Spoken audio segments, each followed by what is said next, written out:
Hi everybody and welcome to Heel Heat. My name is George Coles. This is my tag team partner, Master Blaster Steel. Gary Rhodes, everybody. Thanks, Awesome Kong. I brought that one out of my ass, huh? Awesome Kong just passed away this week. I know. You should do the same. I just kid. Rest in peace, Awesome Kong. Yes. Not to be confused with Kong, the Yeah, women's the woman wrestler. wrestler now. But Awesome Kong from WCW. Rest in peace, brother. But anyway, back to our WWE show. Thanks for making me start off all heavy-hearted, asshole. It was a tear of my eye. The first thing we want to talk about with the WWE show was the first match of the night, Ryback versus Tensai. Really a decent match. I mean, Ryback held his own in there against Tensai. Tensai is a guy I think that is so badly needing a repackage. Because from what I understand, and I haven't seen much of his work in Japan, as Giant Bernard, he was tremendous, and he was a guy. Well, he was better as A-Train, or Yeah. Albert, when he was there before. He was working main events then, and he was squashing guys. I was impressed by the match, the way these two worked. And Ryback actually hit his finisher on him. Yeah, and I think they're using Tensai as a jobber to the stars now, and He don't deserve that. I mean, they could have done so much better with him. They brought him back in a shitty gimmick, and that's their fault. It's not his. Exactly. And speaking of shitty gimmicks, let's get off of that and get into two guys with good gimmicks. Kofi Kingston versus Wade Barrett. A non-title Intercontinental title match. Really good match. Kofi showed off a lot of his high-flying ability. Barrett showed off his hard-hitting offense, cheated a little bit, poked him in the eye, raked his eye. Thought they worked perfect together. I think it's going to be an excellent program. Yeah, and the thing that shocked me a bit was Wade Barrett getting a clean, well, not a clean, but getting a win, because he did cheat all through the match. But getting a win over Kofi, who just won the Intercontinental title, was a little bit surprising in my opinion. Well, you know, the champion has to lose to the challenger before they build for the pay-per-view. I mean, old school methods. Exactly. Speaking of... Surprises. Exactly, and I was very surprised by this. Caitlyn versus Oksana. They found out that Oksana was the one with the blonde wig that attacked Caitlyn 2 pay-per-views ago. Yeah. I was surprised of the skill that Oksana had. She's really stepped her game up, and maybe that's the time she's been out of the ring, where she's been a manager, valet, whatever you want to call it. Plus, Sarah Del Rey's actually working with these girls now, so maybe Sarah Del Rey is showing Oksana how to get over better and how to, you know, you don't have to be the best wrestler to put on a good match. No. I mean, WrestleMania 7, Ultimate Warrior put on one of the best matches in WrestleMania history, and he's probably one of the worst wrestlers ever. Yeah. I wouldn't be that harsh on him, but he's one of them, man. He's one of the absolute worst, in my opinion. I think ego really helps out about that. Well, anyways, let's go to the next match. Speak with guys with no ego, Brodus Clay versus Antonio Cesaro. One of my favorite matches of the night. I'm a huge fan of Antonio Cesaro, as I know Gary is as well. I've liked him all the way back to his Claudio Castagnoli days in the Indies, in Ring of Honor, Combat Zone Wrestling. Would you have shit your pants if you would have hit the UFO on Brodus? He can do it. He can do it, and we're waiting for the UFO. You know, I kind of feel like these videos are begging for the UFO. If anybody related to in the WWE sees us at all, just throw us one. Just one UFO. One UFO. That's all. That's all we're If you don't know what the UFO is, just look up Claudio Castagnoli UFO. Exactly. Probably Ring of Honor would probably hit most of them. Ring of Honor, Pro Wrestling Noah, he hit Morishima, who at one point was a Ring of Honor champion. If you guys are not familiar with Morishima, I mentioned this on another video too. He's about a 6'7", 6'8", 350-pound Japanese wrestler who's great, a great worker, and he hit it on him with ease. Just look it up. You guys will understand why we call for this move so much. It's awesome. And he really showcased his power against a guy as big as Brodus. I'm telling you, when he hits his neutralizer on him, and it was just impressive this time as it was the first time he did it, because usually they'll hit it one time perfect. He shows he can do it twice. Yeah. And I honestly think I would love to see the day he could hit on a big show. If he could hit that on a big show, I'd be impressed. Kind of like Cena hitting Big Show with the FU. Yeah, exactly. Which it was very important to Cena's career in my Oh opinion. yeah, I mean that helped build his career. Sealed it with a kiss, what do you say? Oh yeah. Speaking of kisses, our next segment was the AJ Lee, Vicky Guerrero segment, bringing out John Cena. You seen what I did there, right? Oh yeah. It was terrible. It was. But anyway, it led to finally, hopefully, this part of the gimmick's over because Cena reached out and just flat out kissed AJ. Well, the reason I think they did this is they were doing a slow work for the Ziggler Cena angle because of Cena being in the title picture. Now that that's over with, let's see this, and we'll talk about it later on, but let's just see this thing through. One thing I want to say about it, when Cena was kissing AJ, I wonder if he tasted Jay Lethal on her. He gave her a lethal injection. There you go. Okay, speaking of lethal, Shoot, Cowboy, shoot. the next match we want to talk about was... Well, no, you forgot about him rolling his ankle. We'll talk about that later on. He's got his knee all taped up. George thinks it was an ankle. They say it was a knee injury. We'll see what's going on. To me, it looked like he rolled his ankle. I don't know, dude. I'm cynical of injuries because of it being pro wrestling until I see an MRI or whatever it is. So you heard the three words that no wrestler wants to hear, Dr. James Andrews? Exactly. Speaking of Dr. James Andrews, guy he repaired, Randy Orton versus ADR. Alberto Del Rio, 2 out of 3 falls. It was a weirdly placed match because a 2 out of 3 falls match is usually a feud blow-off match and usually something that's saved for a pay-per-view. And it was a pay-per-view quality match. Don't by any means of it. In my opinion, if you guys are fans of the Mortal Kombat series, they used to have a thing called Mortal Kombat video games, not the movies. Yeah. They had a thing where you would fight up the ladder, and when you got to a certain point, you fought a mirror match where you fought against yourself. I think that this is as close to a mirror match as you're ever going to get in WWE. These guys mirror each other so well with their gimmicks, their style of work. I think they're just a mirror of each other, in my opinion. Well, they're both. The one thing they both have is they both work psychology. ADR, he brings a little bit of the Mexican wrestling to it, the lucha, but not as much as he don't need it. No. You know, he's so good with the way he picked up the American angle, and that's why I've always, you know, when we first started the show, I was really hard on him, but as we progressed and he's progressed, he's one of my top guys. Yeah. And speaking of top guys and speaking of angles, the question of the week.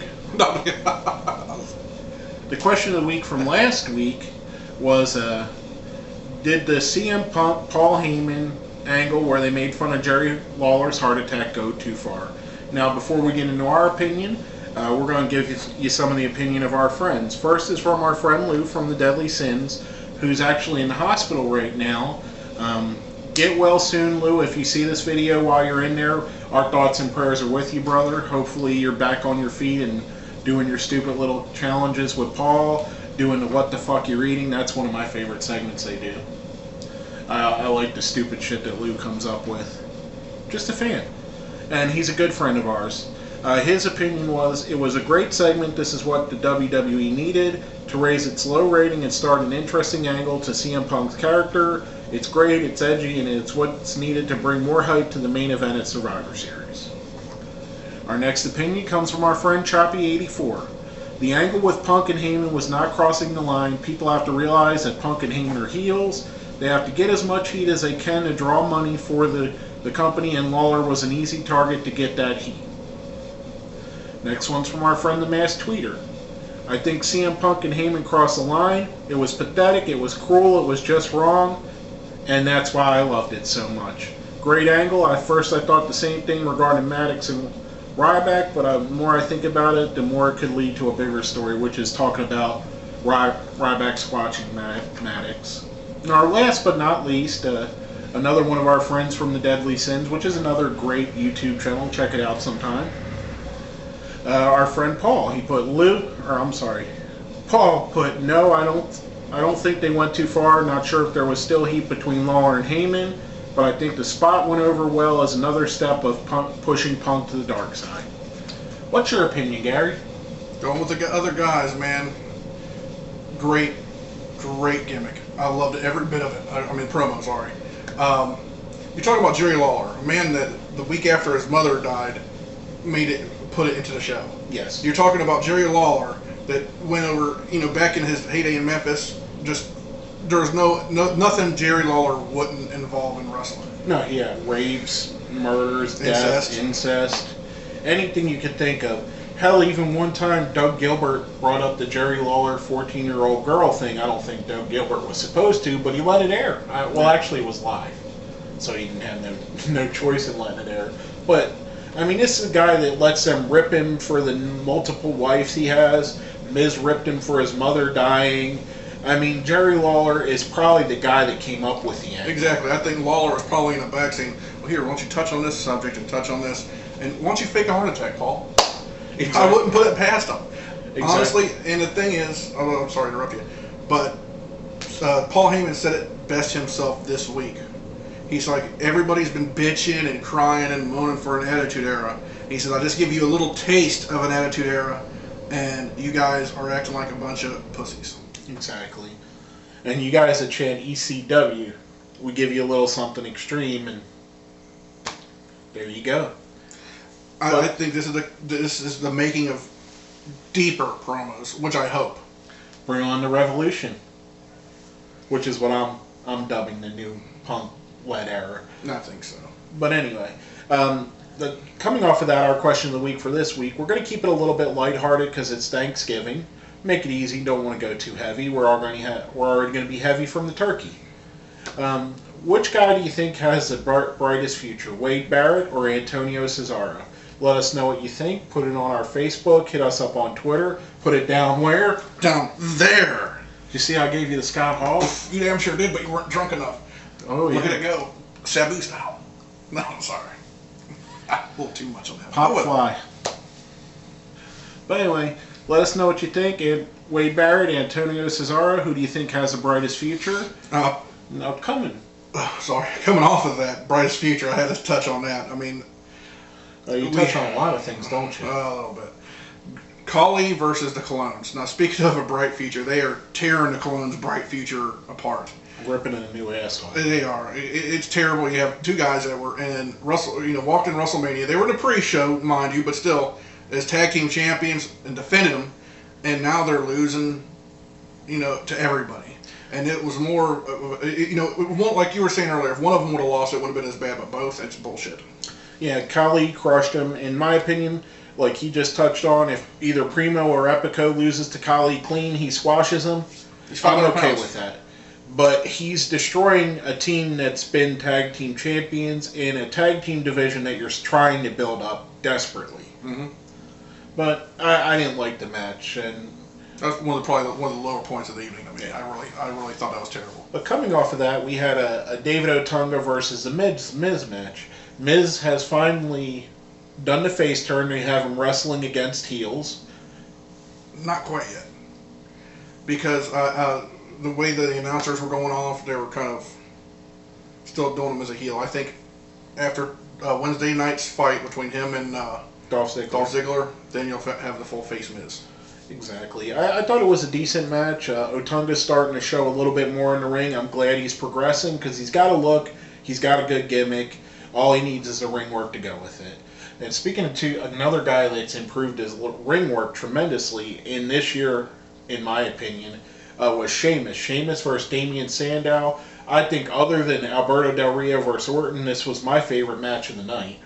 It was. And like I said, we've been hard on Sheamus. But Sandow's the man, dude. I see a bright future for him, too.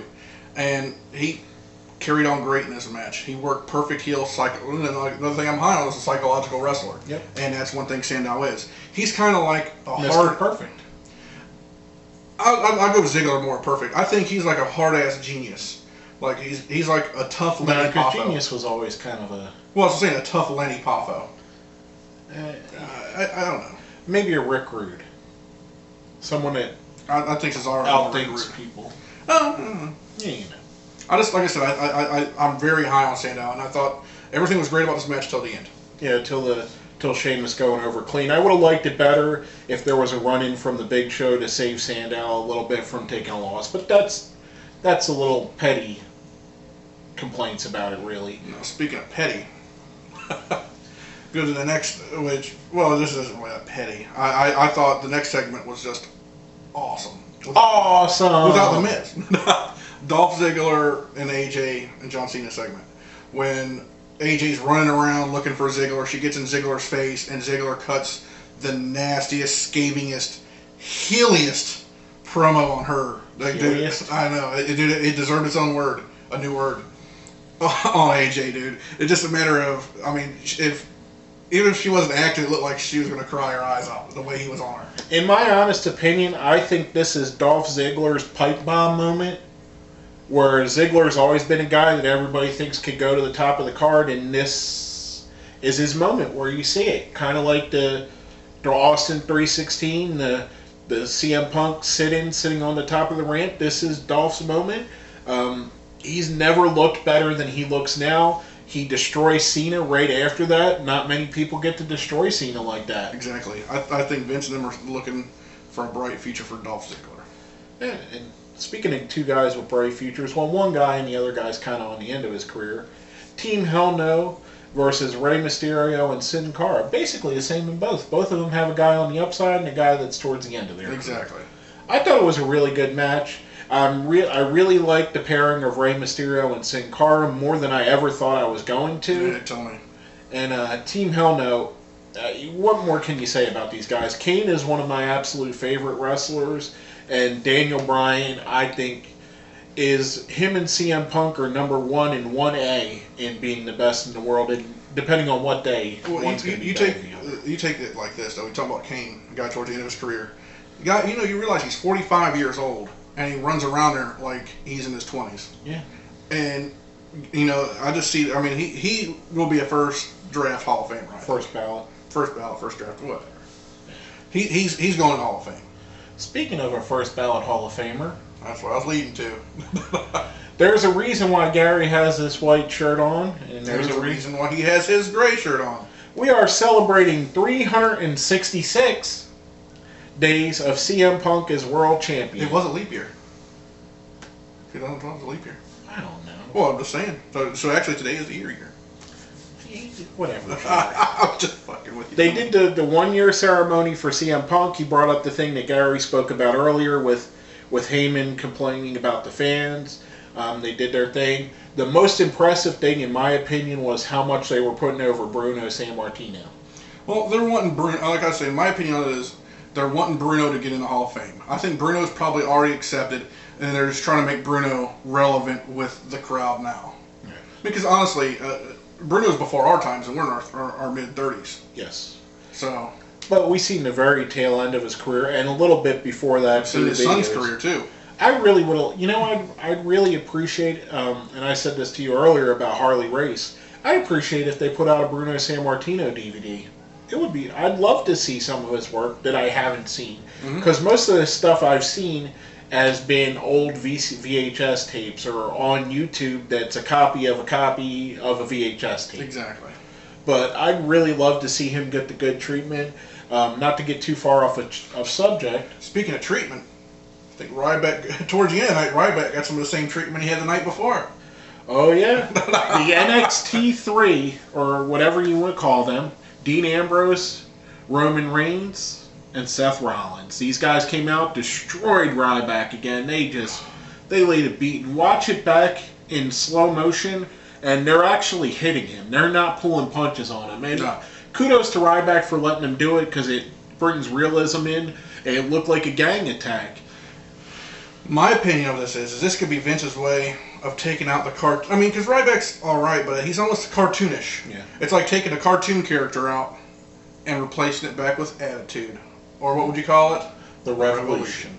Now, here's my theory, and I commented on one of our other videos about this. If you watch the WWE 13 commercial, CM Punk standing at a podium, he's got 6 men wearing hoodies behind him at the podium, all going like this. And so far, we've seen 4 different guys help CM Punk retain the title, these 3 and Brad Maddox. I'm thinking they're going to have 2 more guys come out, and Punk's going to lead the Revolution to the next era. That's just the theory I'm putting out. Call me crazy if you don't agree with it, but that's my theory on it. I agree with you, man. I think it's something's going to happen. And, The only thing I would have liked added to this end of the show was if Punk got in the ring and celebrated with the guys. or balloons. Or balloons. They didn't bring his balloons out. Fucking balloons, man. I did like he was wearing on the Paul Heyman guy shirt. The same shirt you ordered like 2 months ago. Yeah, I should be getting it. Well, there you go. It's finally out of back order. But anyway, what would you give the show overall out of 5? You know what? For just because it's CM Punk's day, I mean, there's a lot of downsides to it, but I'm giving it a 5 just for the Punk. I'm giving it a 4. Woo! For Rick. Now, we want to tell you guys something before we get off the air. Our TNA show, usually we put it out about 2 hours after Impact's on, Thursday nights. It's not going to come out till Friday this week due to Thanksgiving. We're both going to celebrate with our families. We hope you guys are too. We're thankful for all you people that watch our shows, our friends out there. We're thankful that you come back to us, and we hope that for over the next year we give you guys reasons to be thankful we put out these videos. Yeah. But that's basically all I have to say. Anything you need to add, Gary? That's it. My name is George Coles. I'm Gary Rhodes. And this has been Heel Heat. Why don't you guys have a happy Thanksgiving?